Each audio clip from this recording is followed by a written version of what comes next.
crosswinds, what's the profitability going to be? And the key metric that investors look at there is automotive gross margins, excluding regulatory credits. The expectation is around 23.1%. That'll be a key number that investors will be focused on.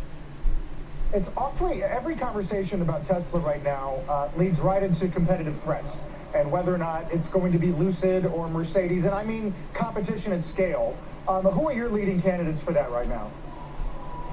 Well, look, I mean, I think the important thing to recognize is the EV market is an extraordinary growth market from an end market perspective. EVs are about 3 million units per year. We think by 2030 they could be 40 million units per year. So we have extraordinary growth. So there's room for many players to grow into this. And I think, that's what's so attractive about this end market is that you have, a market ultimately that will probably go from 3 million EVs per year to 90 or 100 million EV units per year. So I don't think it's any one competitor per se.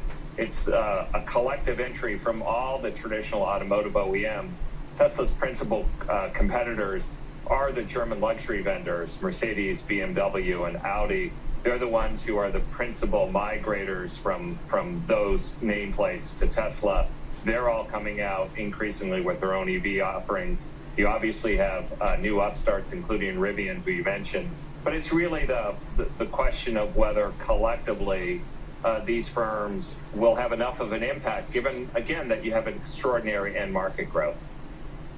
China's also a question, Tony. What do you expect to hear from the company, given some of the hurdles and the pushback it's seen lately from China? Well, I think Tesla has a very good story from a production perspective in China. They ramped their facility in Shanghai in record time. It's producing Model 3s and Model Ys now.